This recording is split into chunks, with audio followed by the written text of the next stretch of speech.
성경의 기적들 30번째 함께 나누는 시간이고요. 이 마태복음 17장 24절에서 27절까지 말씀은 잘 이렇게 목사님들이 설교하지 않는, 강론하지 않는 그런 본문입니다. 왜 그러냐면 낚시를 해서 물고기를 낚아서 그 물고기 입에 있는 동전을 가지고 이렇게 돈을 지불하는 그런 내용인데요. 요 22절, 24절, 5절, 6절, 7절 요 4절 가지고는 예수님과 베드로가 왜 이 대화를 하는지, 그리고 예수님이 베드로에게 왜 이렇게 행동을 시키고 있는지가 설명이 안 됩니다. 그래서 보통은 이 24절부터 27절까지 있는 이 이야기를 따로 뚝 떼어서 말씀을 보진 않죠. 왜 그러냐면 이 본문을 이해하려면 이 본문이 앞에서부터 어떠한 흐름 가운데 이 이야기가 쭉 이어져 왔는지를 우리가 이해해야 합니다. 이 본문 뒤에 무슨 얘기가 나오냐면요, 18장 1절을 보시면 이 이야기가 나와요. 그때 이 이야기를 하고 있을 때, 그때에 제자들이 예수께 나와 이르되 천국에서는 누가 크니까? 이렇게 질문하거든요. 이게 흐름상 이어지는 말이어야 해요. 그러면 왜 17장 마지막에서 이 이야기를 예수님이 하고 계시느냐? 17장 제일 앞에 보시면 17장 1절에 보면 이 이야기의 출발이 이렇습니다.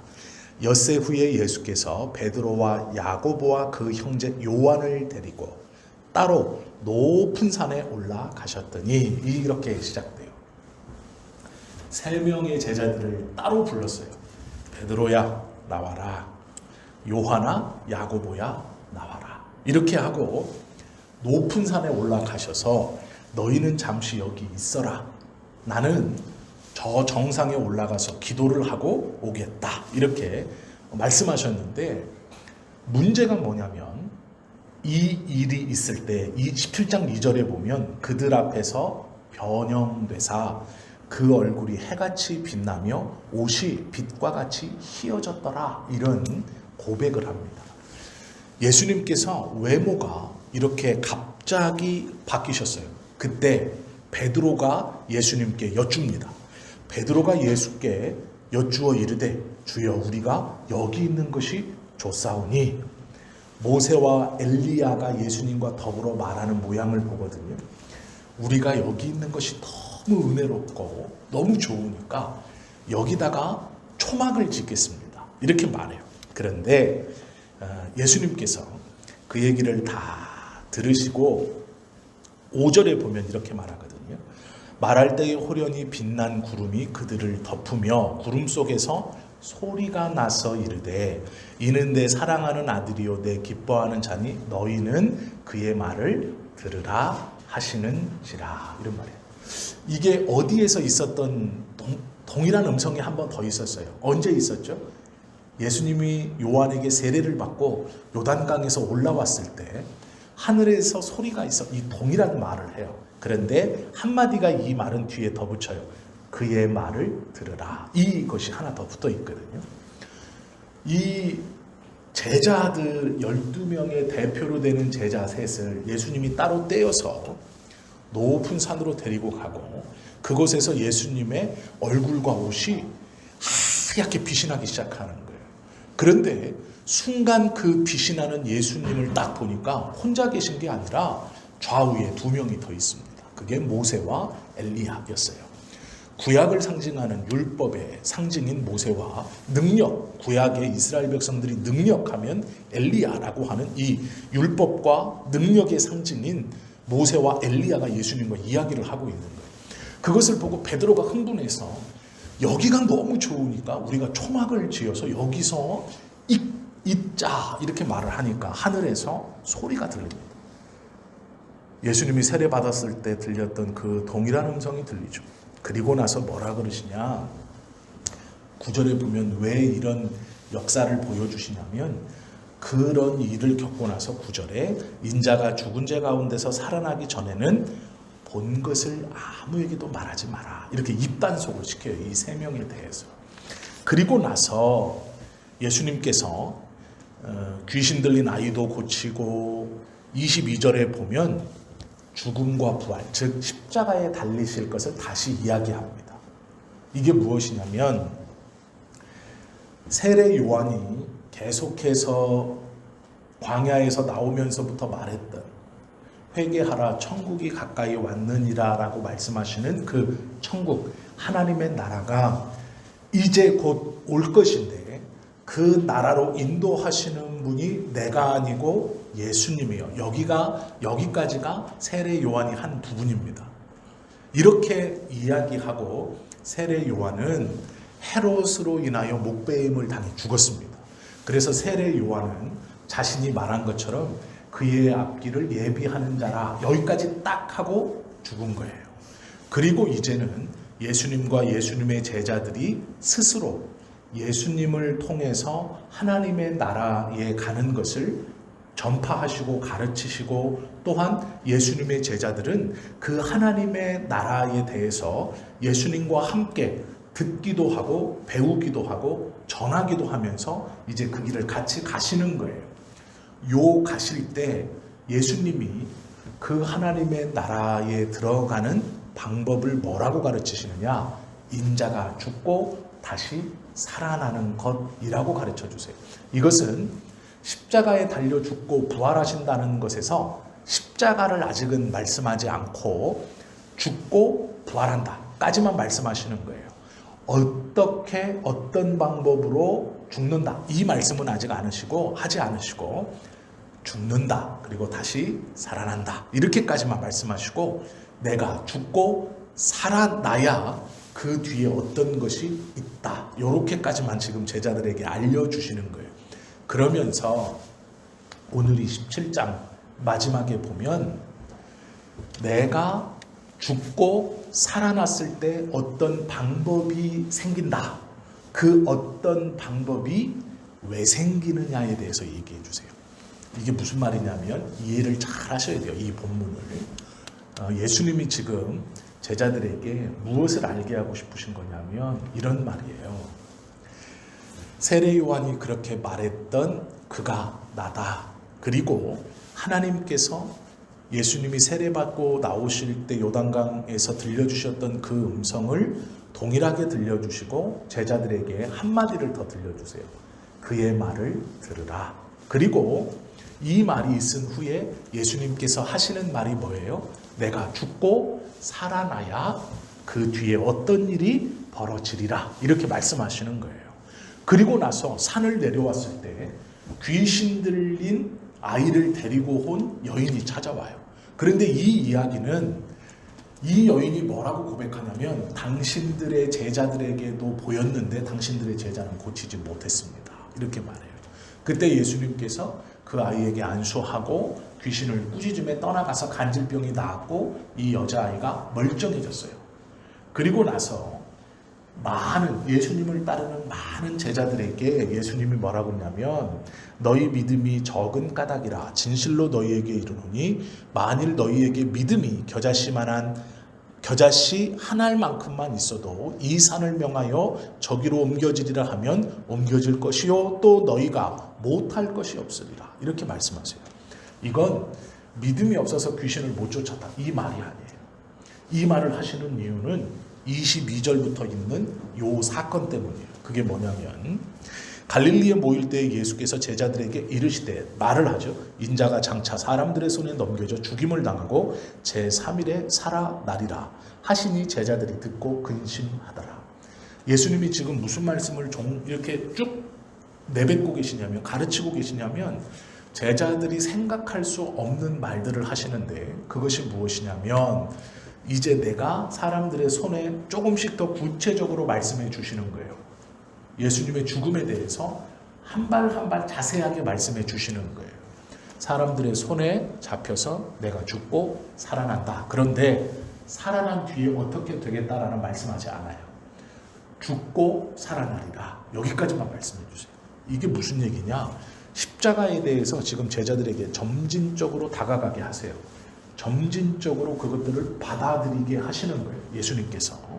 그런데 제자들의 입장에서는 예수님께서 죽는다는 것은 그 전에 많은 선지자들이 수많은 제자들을 모으고 영향력을 행사했다가 죽음 이후에 그 제자들이 흩어져서 흐지부지 되는 사건들과 이야기들을 이 예수님의 제자들도 들었습니다.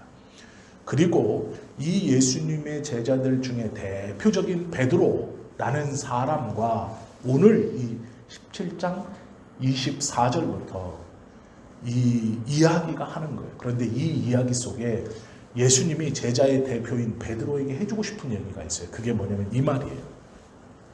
가버나움에 이르니 지금 어떻게 됐냐면 예루살렘이 여기 있다고 가정하면 예루살렘에서 갈릴리로 지났어요. 그래서 이 갈릴리 호수에서 가버나움으로 온 거예요. 이 가버나움에 이르니 어떤 일이 벌어지느냐? 반세계를 받는 자들이 베드로에게 와서 이렇게 질문해요. 뭐라고 질문이야? 너의 선생은 반세계를 내지 아니하느냐? 이렇게 말해요. 너의 선생은 반세계를 내지 않느냐? 이렇게 말하거든요. 이게 뭐냐면 반세계라는 것은 유대 화폐 단위고요. 이 유대 화폐가 일반인들에게 사용되지 않았어요. 그래서 이 반세겔은 사용되지 않는 건데 성전에서 쓰는 유대인의 화폐 단위가 세겔입니다. 그리고 일반인들은 드라크마라는 걸 썼어요. 드라크마를 썼는데 이 반세겔은 4드라크마하고 똑같은 얘기입니다. 한 세겔이 4드라크마예요. 그러면 반세겔은 2드라크마겠죠. 이해가 되시죠? 한 세겔은 유대인의 돈 개념인데 이 유대인의 돈 개념은 성전에서만 쓰는 거지 일상생활에서 사용되어지는 것은 아니에요. 그런데 예수님께로 와서 이렇게 말하죠. 반세겔을 내지 않느냐. 이 말이 뭐냐면 성전에 관련된 돈을 걷는다. 지금 이거를 우리에게 알려주는 거예요. 2드라크마를 내세요. 이렇게 말하지 않고 반세겔을 내지 않느냐. 이것은 지금 이 사람이 와가지고 뭘 걷냐면 성전과 관련된 뭐를 걷는 거예요. 그러니까 이건 유대인들한테만 걷는 돈입니다. 그런데 이게 무슨 돈이냐? 성전세였는데 한 세겔이 4드라크마였어요. 그러면 반 세겔은 2드라크마죠. 그런데 이 금액이 많지는 않아요. 왜 그러냐면 한 세겔이 약 350원 정도입니다. 350원 정도. 그러니까 우리로 따지면 한 100원 정도 되는 거예요. 2명이니까 200원이겠죠. 한 350원이니까 반세겔이 350원이니까 한 뭐 200원은 좀 못 되고 한 170원, 뭐 160원 이 정도 되는 돈이에요. 그 돈을 내지 않느냐 이렇게 물어요. 그런데 이게 왜 그러냐? 보통 이스라엘은 6월절 직전에 이 세금을 걷었어요.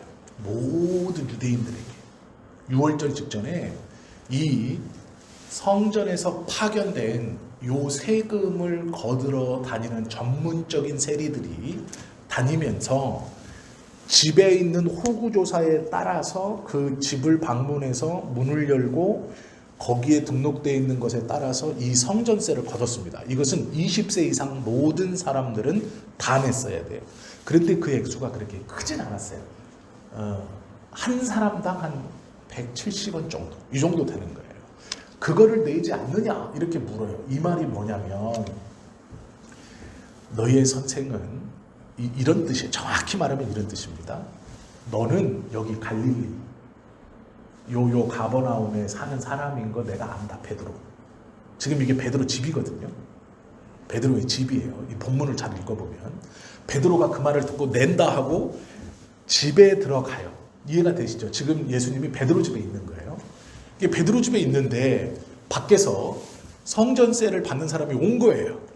그리고 안을 들여다보니까 랍비가 하나 앉아있네. 근데 이게 예수예요. 유명한 사람이니까 이미.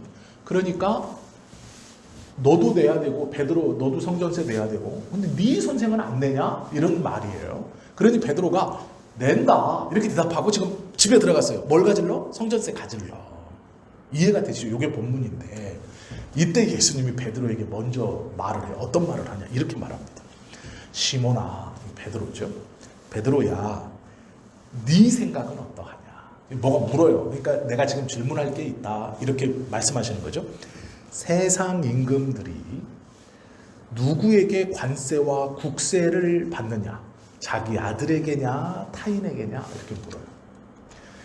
이 말을 우리말로 풀면 이거예요. 베드로야, 네가 대답해봐. 세상의 임금들은 세금이라는 것을 자기의 자녀들에게 걷느냐, 자기의 자녀가 아닌 사람들에게 걷느냐, 이렇게 물어요. 그러니까 베드로가 자녀가 아닌 사람들에게 걷습니다. 이렇게 말해요. 이 질문이 뭘까? 지금 베드로의 집 밖에서는 누가 와 있어요? 성전세 걷는 사람이 와 있어요. 성전에서 쓸 이 기금을 걷어다가 뭐 하느냐? 속죄 제물을 사고 제사장의 의복하고 이 성전의 운영비로 써요. 그러면 지금 성전세를 거들어 온 세리가 베드로의 집에 와서 너 성전세 내야 되고 네 선생도 있네. 네 선생도 성전세를 내야지. 안 내느냐? 이렇게 물은 거예요. 그러니까 낸다 하고 들어갔어요. 그러니 예수님이 질문하는 거야. 베드로야, 왕이 세금을 걷는 게 자기 자녀들에게 걷느냐, 자기 자녀가 아닌 사람들에게 걷느냐? 그랬더니 베드로가 아닌 사람들에게 걷습니다. 지금 누가 성전에 관련된 세리가 와서, 성전은 어디예요? 유대인들에게 하나님의 집이죠. 하나님이 계신 곳이잖아요. 그런데 그거에 연관된 세리가 와서 지금 베드로에게 예수님의 세금도 내라고 얘기하는 거예요. 그랬더니 예수님이 뭐라고, 이게 잘 생각하셔야 돼요. 야, 왕이 지 아들한테 세금을 걷는 걸 봤냐? 아니다. 자기 아들이 아니고 남한테 걷는 거다. 이렇게 말해요. 그래서 예수님이 이렇게 대답하는 겁니다. 그리고 나서 뭐라 그러냐? 베드로가 26절.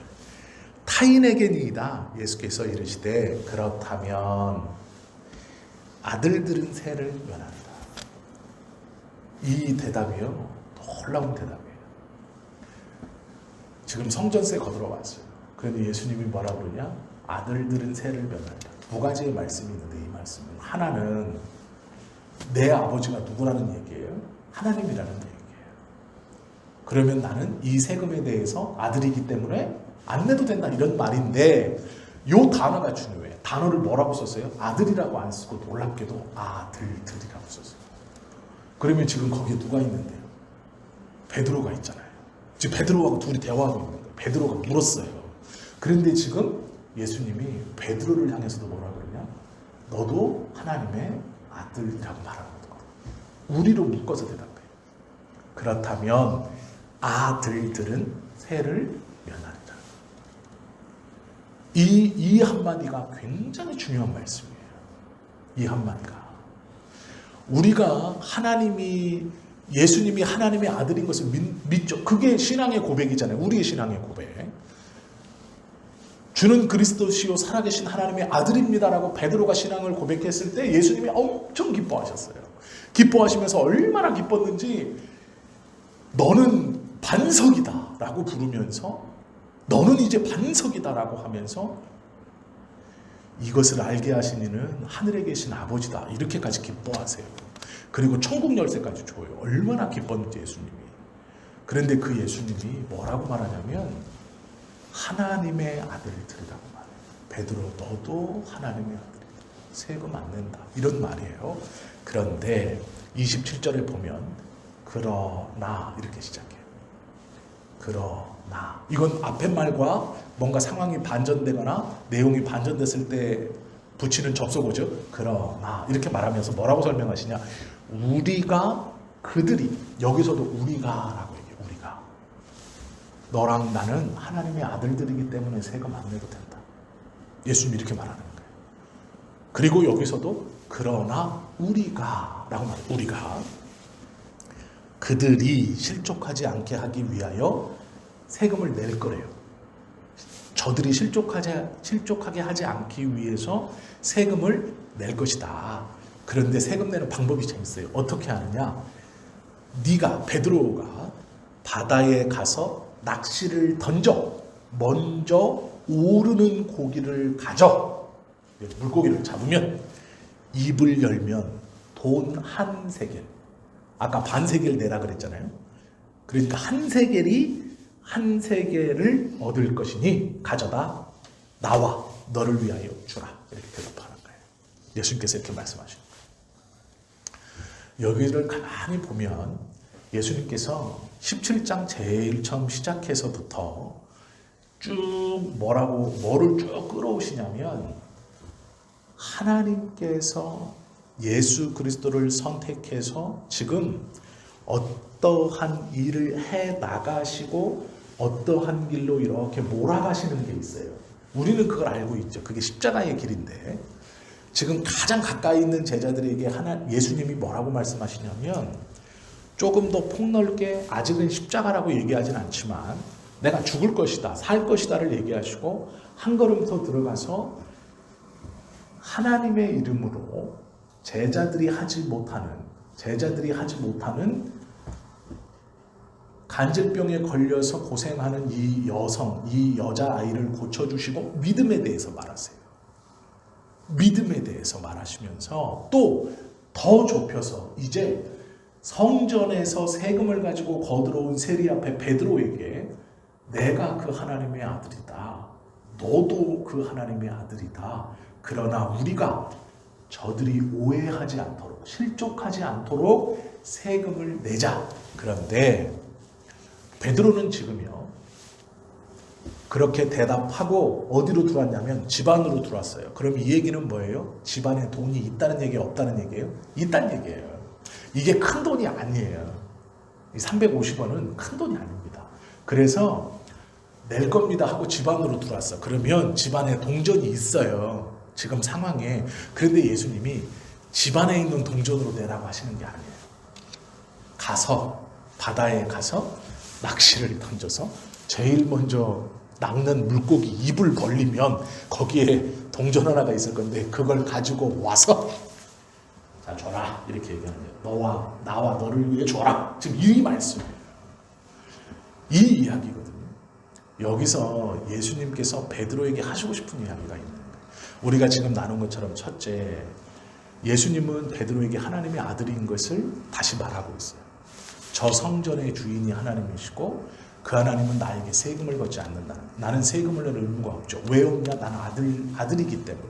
그리고 너도 아들이라는 거예요. 그래서 너도 아들이란 증거를 내가 보여줄게 라는 거예요. 그 증거가 뭐예요?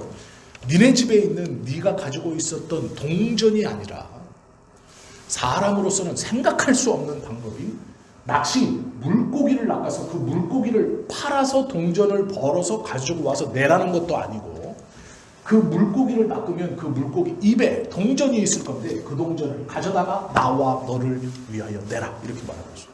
이 말은 네가 가지고 있는 동전, 네가 벌은 동전, 네가 물고기 팔아 그동안 가지고 있었던 그거 아니고 물고기를 잡아서 물고기를 팔아서 번 돈도 아니고 너와 나는 하나님 성전을 위해서 아들들이기 때문에 세금을 내지 않는데 저들이 실망하거나 실족하지 않을 수 있도록 오해하지 않을 수 있도록 세금을 낼 것인데 잡은 물고기 입에서 동전이 나올 거다라고 얘기해요. 이건 하나님께서 예수님이 베드로에게 우리의 신분이 어느 곳에 있는가를 베드로로 하여금 가르쳐 주시는 이야기예요. 이걸 통해서 이 대화를 나누고 있는 베드로는 확신할 수 있어요. 그게 뭐냐면 예수 그리스도가 하나님의 아들이라는 거죠. 이걸 확신하게 되는 거예요. 이 사건을 통해서 물고기를 잡는다. 성전을 향해서 성전세를 내는 건 20살이 넘은 모든 유대인들이 내는 거예요. 그러면 예수님은 이미 십몇 년 전부터 이걸 내셨던 분이에요. 예수님이 지금 30이 넘었으니까 한 10년 전부터 이 돈을 냈다는 얘기예요. 매년 6월절 앞두고 다 걷었으니까. 베드로도 마찬가지예요. 베드로도 자기의 이 성전세 내는 것에 대해서 아무런 불만이 없어요. 당연히 낸다고 생각해요. 너의 선생도 반세계를 내지 않느냐라고 물으니 낸다. 너무 자연스러워요. 유대인에게 이것은 너무 자연스러워요. 그리고 큰 부담이 되는 돈도 사실 아닙니다. 그런데 예수님께서 이 돈을 어떻게 내냐? 네가 땀 흘려 번 돈이 아니라 하나님께서 채우시고 주시는 것으로 내라. 즉 뭐냐면 우리가 동전을 내지만 그건 우리의 땀이나 노력으로 번 것이 아니라 하나님께서 준비시키신 돈으로 낸다라는 거예요. 그러면서 너와 나의 소유가 어느 편에 있느냐? 하나님의 아들들 안에 있다라는 걸 베드로로 확신시켜 주시는 거예요. 이 말이. 베드로가 예수 그리스도를 통해서 수많은 이적과 기적을 행하시는 것을 봅니다. 그리고 이제 십자가에 대한 이야기를 예수님께서 툭툭 던지세요. 처음에는 내가 죽었다가 살아날 거다. 사람들에게 잡힌다. 내용이 하나씩 추가돼요. 그리고 나중에는 이제 십자가까지 얘기하세요. 그런데 그 전이에요, 지금. 어떻게 죽고 어디서 죽고 이것은 말씀하지 않지만 내가 잡혀 죽고 살아난다. 아직 여기까지예요.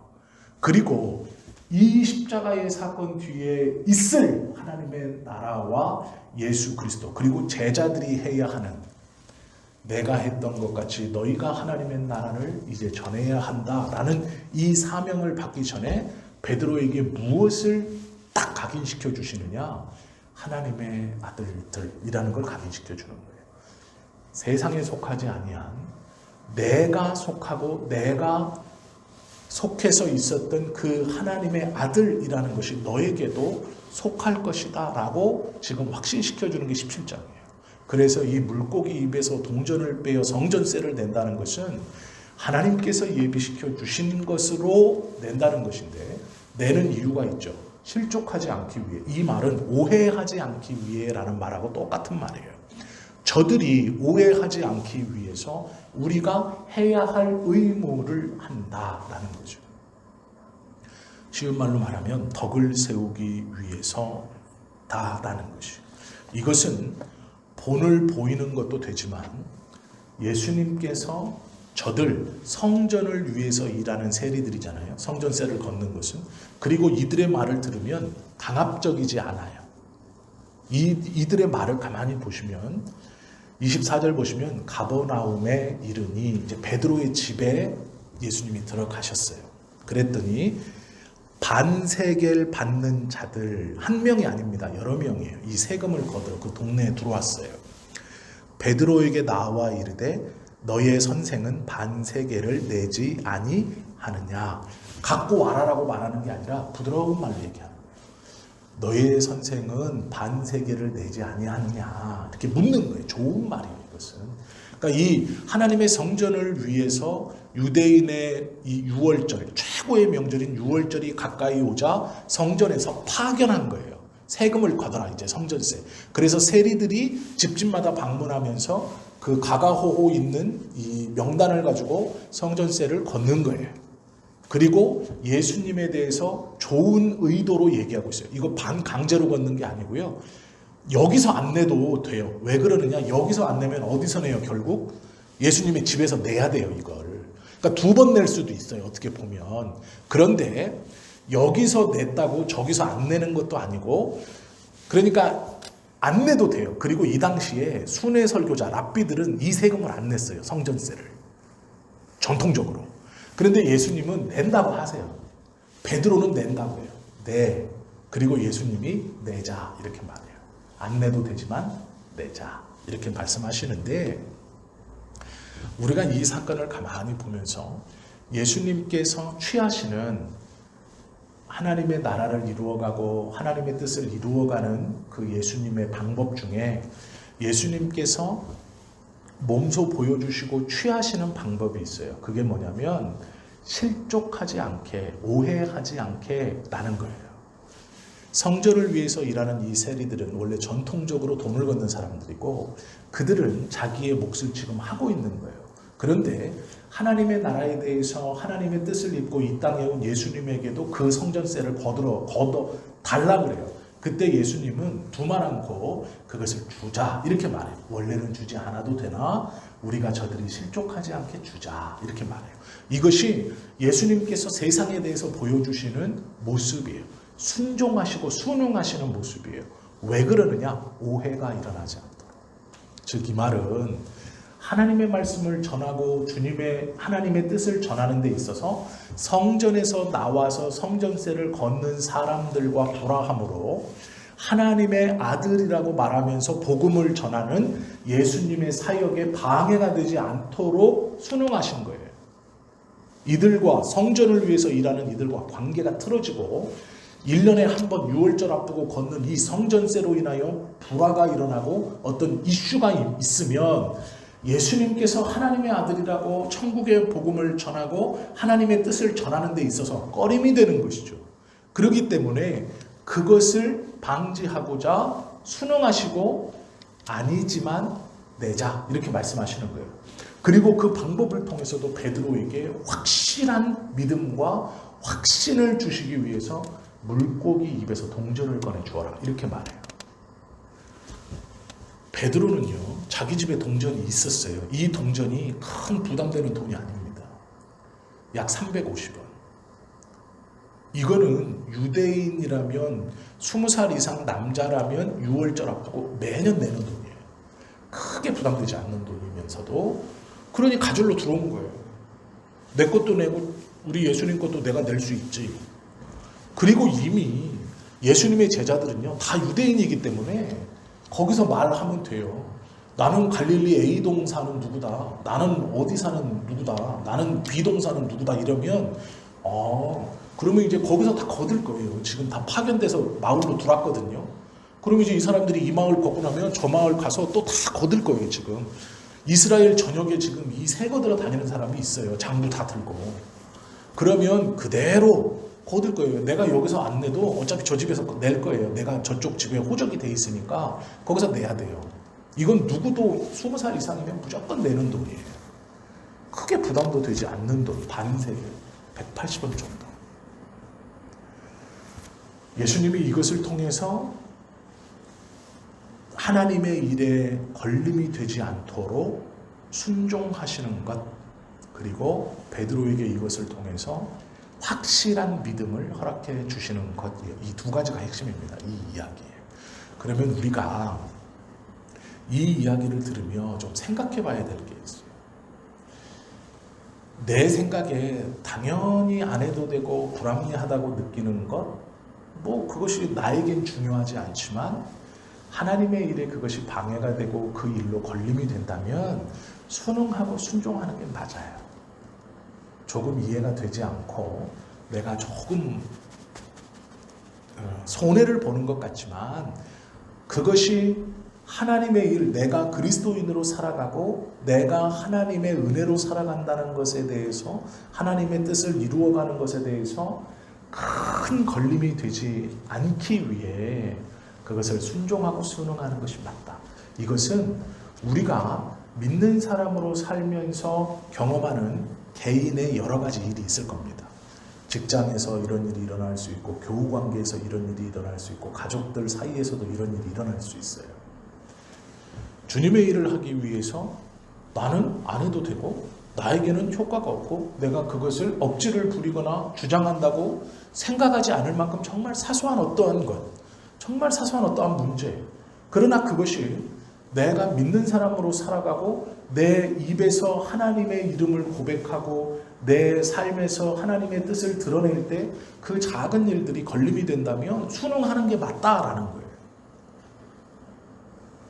그렇게 사는 것이 옳다라고 지금 예수님이 보여주는 거예요. 베드로에게.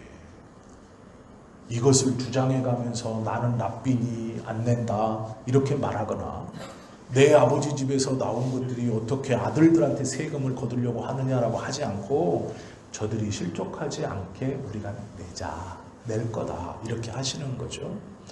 이것은 우리가 성령 하나님 안에서 지혜로움이 무엇인가를 생각해 봐야 하는 문제예요.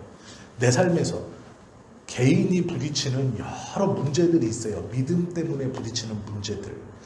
그것을 내 것을 주장하지 않고 이것이 맞다라고 말하지 않고 순응하는 범위와 순응하는 문제들에 대해서 깊이 고민해 봐야 한다라는 거예요.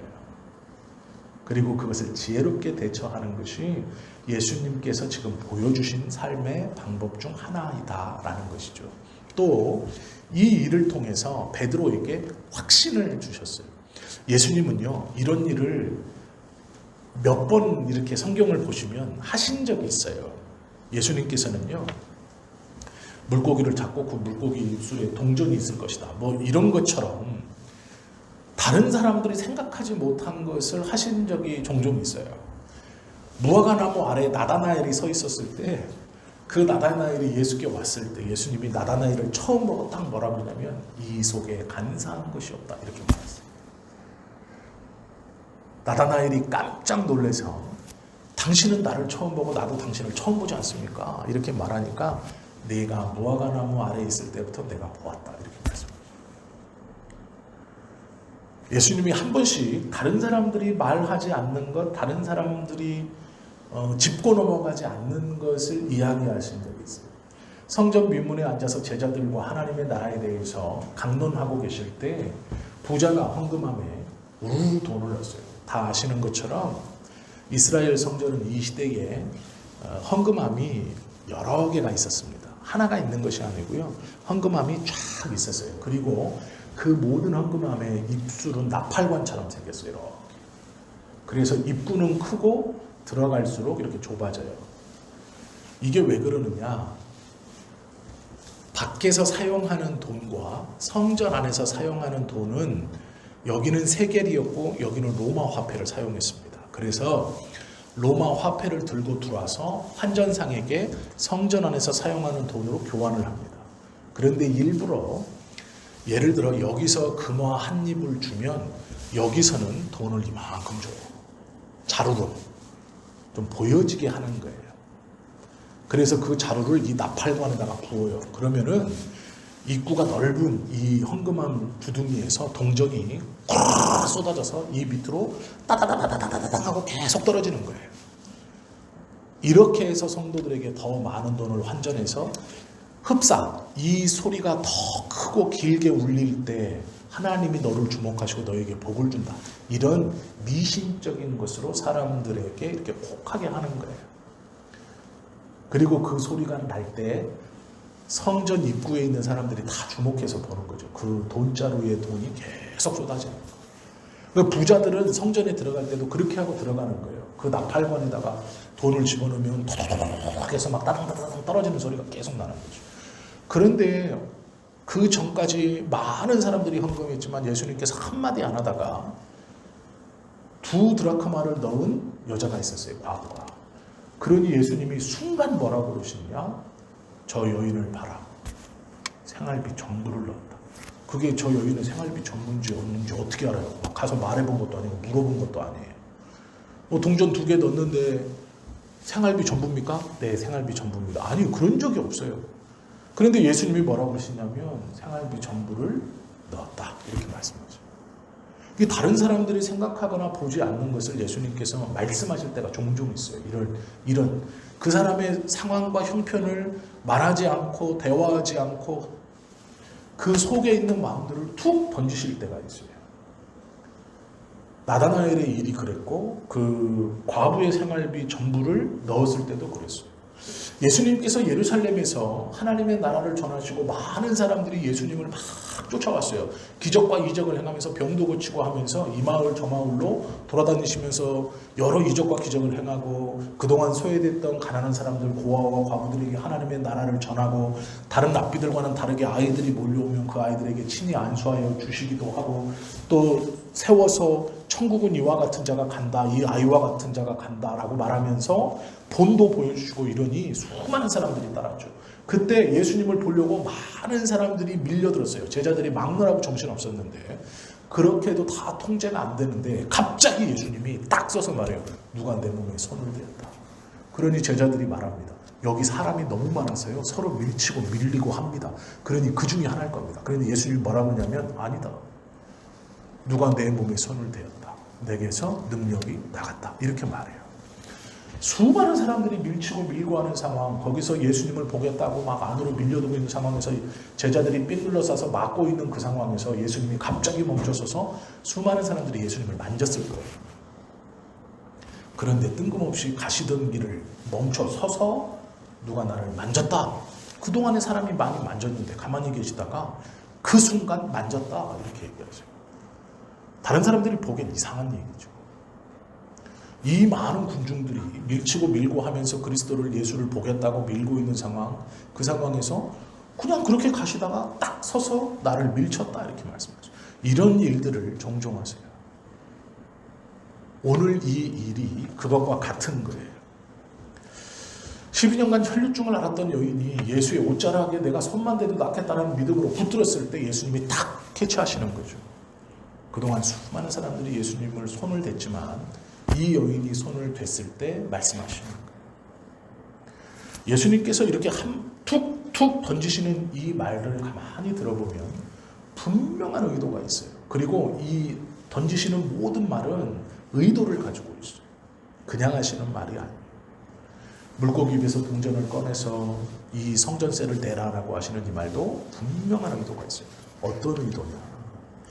베드로에게 내가 하나님의 아들이다. 그리고 너도 하나님의 아들이다라는 것을 분명히 하시는 거예요. 성전세를 자기가 땀 흘리고 번 돈이 아니라 물고기 입에서 꺼내서, 즉 하나님께서 예비해 주시고 준비해 놓으셨다는 그것을 통해서 낸다. 내 것도 내고 네 것도 낸다는 것은 나와 너가 하나님의 아들들이다라는 증거를 베드로에게 보여주시는 겁니다. 우리의 삶에서 정말로 정말 사소한 것, 정말 작다고 여기는 것, 정말 아무것도 아니라고 여기는 어떠한 하나님의 응답과 사인이 있어요. 그것을 통해 우리가 성령 하나님의 지혜로 그 작다고 느끼는 것이 하나님께서 나에게 주시는 어떠한 사인이라는 걸 알아듣는 게 중요하다라는 거예요. 기도하고 하나님의 지혜를 구하는 사람들은 내 삶에서 하나님이 인도해 주시는 정말 작은 180원을 채워주시는, 그걸 준비해 주시고 그것을 채워주시는 그 하나님의 은혜를 단순히 금액적으로 180원이 아니라 하나님께서 나의 소속에, 하나님이 나와 함께 하신다는 그 확신에 내 신분이 어느 곳에 있다라는 것을 깨닫게 해주시기 위해서 채워주시는 그것으로 받아들이느냐, 그것으로 알아듣느냐, 그렇지 못하느냐는 굉장히 중요한 차이를 우리의 삶에서 일어나게 하시는 것이죠. 우리가 하나님께서 우리의 삶에 채워주시고 인도해주시고 부어주시는 그 180원과 같은 정말 작은 것, 아무것도 아니라고 생각할 수 있고 내가 하찮다고 생각할 수 있는 하나님이 우리의 삶에 정말 역사하신다고 말하기도, 남들에게 말하기도 조금 부끄러워. 그러한 은혜들을 우리의 삶에서 일어나게 하시고 우리로 경험케 하시는 것은 단순히 그 작은 것을 채워주시고 그 작은 은혜로 만족하라고 하시는 것이 아니에요. 그것을 통해서 하나님, 내 신분이 하나님께 있고 하나님이 나의 신분을 보증해 주시고 그 하나님이 나와 함께 하신다는 확신을 주시려고 정말 그 작은 것들을 우리에게 허락해 주시는 거예요. 물론 큰 것을 경험하고 그것을 통해서 하나님의 은혜와 사랑을 확신하고 내가 하나님의 제자이고 하나님의 자녀라는 것을 확신하는 것도 너무 큰 은혜이지만, 정말로 하나님께서 우리의 삶에 원하시는 것은 성령께서 주시는 지혜로 하나님의 그 작은 채움, 이거는 역사라고 말하기도 이상하고 아니라고 말하기도 이상하고 자연적인 것은 아니지만 하나님의 역사라고 말하기에 너무 작은, 우리가 우리의 삶에서 그냥 놓칠 수 있는, 지금 베드로는 그럴 수 있어요. 성전세에 내려왔는데 그 성전세에 그냥 내가 내 돈 가지고 집안에 있는 거 동전 잡아다가 그냥 한 세 개를 드리면 돼요. 350원. 그냥 그거 던지면 이 사람은 체크하고 갈 거예요. 네, 감사합니다 하고 갈 거예요. 그리고 그날 저녁에 그냥 예수님하고 모여서 밥 먹으면 돼요. 그냥 화기애애하게 하하호호 하고 하면 끝나는 거예요. 그냥 아무것도 일어나지 않아요. 그런데 예수님이 그 작은 것을 얻기 위해서 나가서 낚시를 하라고 그래요. 베드로는 그물로 물고기 잡던 사람이에요. 낚시로 한 마리씩 잡던 건 어부들은 상대도 안 하던 거예요. 그런데 예수님이요, 베드로는 그물로 확 던져서 막 이렇게 잡던 사람에게 뭐라 그러냐면 낚시해가지고 그것도 제일 먼저 올라오는 물고기, 뭐 큰 물고기 작은 물고기도 아니고 제일 먼저 올라오는 물고기. 베드로에게 낚시라는 건요 정말 하찮은 거예요. 물고기를 그물 던져서 그걸로 먹고 살고 배에다가 이걸로 먹고 살던 베드로한테 낚시를 해서 한 마리를 제일 먼저 올라오는 한 마리를 건져라라는 건 낚싯대를 들고 가서 던지고 그걸 잡아오는 게 더 시간 낭비 같은 거예요. 정말 사소한 겁니다. 그런데 예수님이 그렇게 말해요. 그리고 그 입에 보면 동전이 있을 건데 그걸 갖고 줘라. 성전세를 내라. 이렇게. 우리가 자칫하면 놓치기 쉬운 삶에서 하나님께서 인도해 주시는 정말 작은 은혜들, 그 작은 것을 민감히 생각하고 그 작은 것의 의도와 뜻이 무엇인가를 잘 깨달을 수 있는 것, 그것은 성령 하나님의 지혜와 음성에 민감할 때만이 우리가 알 수 있는 거예요. 정말 작은 것들을 채우시고 준비시키시고 그것들을 통해서 그 작은 것의 역사가 아니라 그것들을 통해서 우리의 신분이 하나님에게 있다는 확신, 너와 내가 하나님의 아들이라는 확신을 주는 그것들을 우리가 민감하게 볼 수 있어야 돼요. 그것들을 캐치할 수 있어야 돼요. 또 그 일에 순종할 수 있어야 돼요. 이렇게 말씀하시고 제자들이 천국에서 누가 큽니까? 라고 얘기해요. 천국에서 누가 큽니까? 지금 성전세 이야기를 거친 다음에 천국에서 누가 큽니까? 이렇게 말해요. 그러니까 예수님이 어린아이 하나를 탁 데려다가 뭐라 그러냐? 진실로 너희에게 이르노니 너희가 돌이켜 어린아이와 같이 되지 아니하면 결탄코 천국에 들어가지 못하리라. 무슨 말이냐? 그물로 물고기 잡던 베드로에게 낚시하라 그랬어요. 이건 정말 하찮은 일입니다. 베드로가 보기에는 말도 안 되는 일이에요. 이거 원양어선 타는 사람한테 오징어 배 타라는 거 똑같은 얘기예요. 그런데 천국에선 누가 큽니까? 물으니까 꼬맹이를 세우다가 이 꼬맹이처럼 되지 아니하면 천국에 갈 수 없다. 이렇게 말해요. 이 말이 무슨 얘기예요? 순종하라는 얘기예요. 네 상식으로, 네 판단으로, 네 스케일로 생각하지 말고 하나님의 음성이고 뜻이라면 순종해라. 그런데 낚시를 해서 금은보화가 나오는 게 아니고요. 한 드라크마가 한 세겔이 나와요. 한 세겔. 350원. 내 집에도 있어요. 그거. 350원. 없는 게 아니에요. 집에도 있어요. 내가 정말 필요해서 낚시하는 것도 아니에요. 있어요. 그냥 그거 줘도 돼. 그런데 내가 보기에 하찮게 보이는 낚시를 하라고 그러시고 그곳에서 나오는 물고기 입을 벌려서 동전을 빼서 그 세리들에게 성전세를 거들어온 세리들에게 주라 라고 말하는 건 정말 하찮은 일에 대해서 명령하신다는 거예요. 하찮은 일에 대해서 툭 던지듯 얘기하는 거예요. 그것을 순종하느냐 안 하느냐, 그것을 어떻게 바라보느냐. 예수님이 그 다음에 하는 얘기가 천국에서 큰 자가 이 어린아이와 같은 자다. 이 이야기의 흐름을 잘 꿰뚫고 가셔야 돼요. 단순히 어떤 사건이 중요한 게 아니라 예수님께서 왜 이 이야기를 베드로에게 하시는가, 그리고 그 다음의 이야기가 왜 어린아이를 세우셔서 천국에서 이 어린아이가 큰 자다라고 말씀하시는가의 흐름을 꿰뚫어야 돼요. 그러면 우리가 삶을 조각조각으로 보면 안 되고 우리의 삶에서 하나님께서 지금 이 순간 우리에게 작은 것들을 원하실 때 그 작은 것이 결코 작은 것이 아닌 거예요. 이것을 통해서 우리가 깨닫고 붙들어야 되고 알아야 하는 하나님의 은혜가 있는 것이죠. 수요일 저녁이기 때문에 또 우리가 이 말씀을 길게 자세히 나누면 좋겠지만 지금까지 우리가 나눈 말씀으로 충분히 깨달으셨을 거라고 확신합니다. 작은 것을 소홀히 여기시면 안 돼요.